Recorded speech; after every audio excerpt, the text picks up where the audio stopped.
Now, a slightly more serious story, and one that really does make me pretty angry. A civil service boss, indeed the civil service boss, has suggested some government offices in Whitehall could shut because of a permanent shift to more working from home. Here he is, the Chief Operating Officer for the Civil Service and Permanent Secretary for the Cabinet Office, Alex Chisholm, speaking yesterday.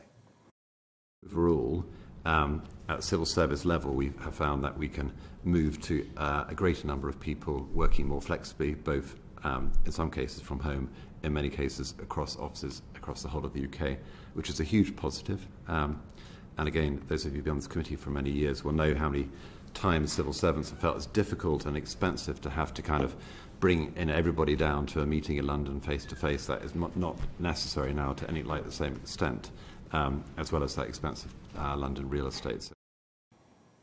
So there you are, public sector jobs, none of them ever under threat, nobody ever gets sacked, pensions are guaranteed, and just take it easy, guys, and work from home. It's cool, we can do it all on Zoom, it's no problem. Well, I don't believe any of that. I think that for young people working in any office environment, they need physically to be there to learn from others. I think productivity working from home is much lower in most cases. Yeah, I get it. If you're a computer programmer, maybe you can do more from home than you can in the office. But for most people, you know, the doorbell rings, it's the latest Amazon delivery, the kids are screaming, the dog's been sick on the carpet, or whatever it is, there are just so many distractions.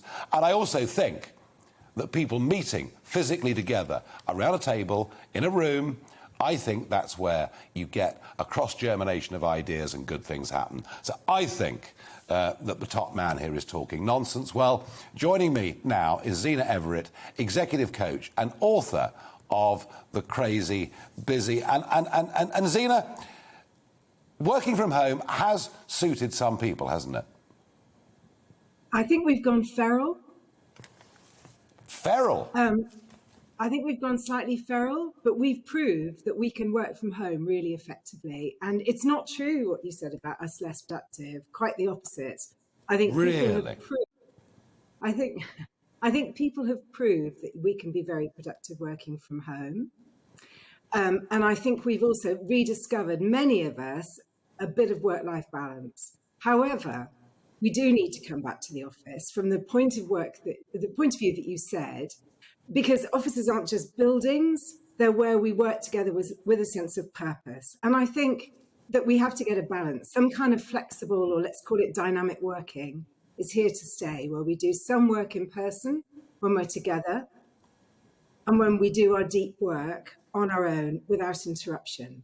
However, we have to be a lot more flexible in the way we think about this, because we can't just say to people, you know, it's Tuesday, so we need you back in the office because we want you in 3 days a week, because people aren't going to stomach that.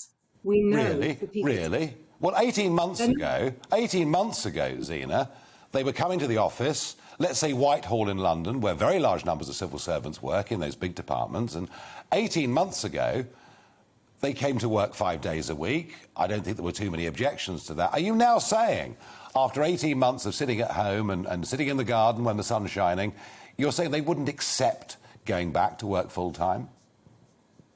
I think you might have a slightly historical view of what work is like.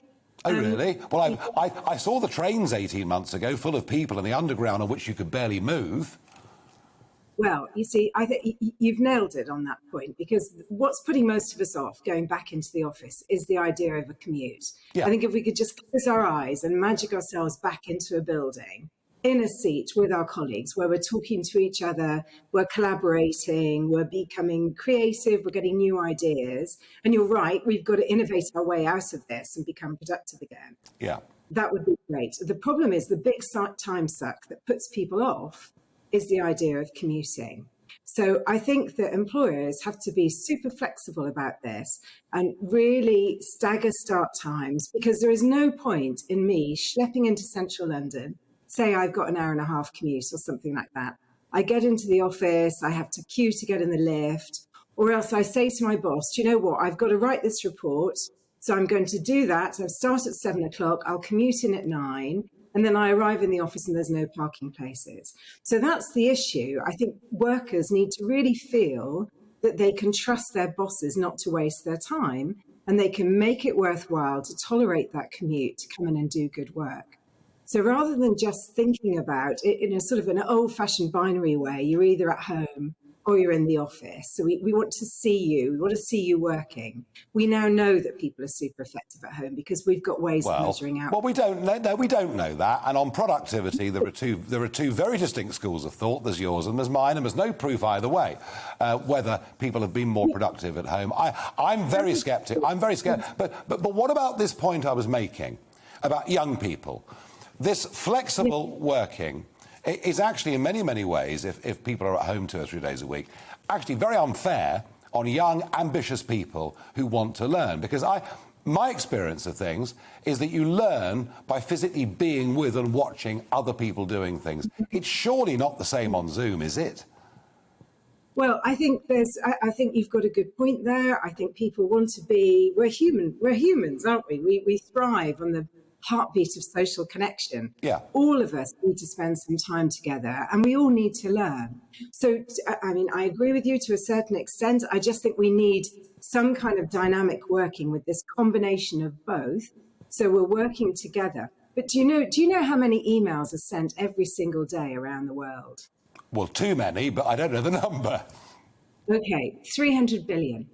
Wow. So the worry is that when we all come into the office and we spend our day responding to emails that somebody sitting over there has just sent us. And I think this is Alex Chisholm's point, there is no point coming into a boring old meeting. Why come into an office for a boring old meeting when actually somebody could have recorded that as a voice note and sent it around for us to listen in our own time? So the question has to be, what tasks do we need to do?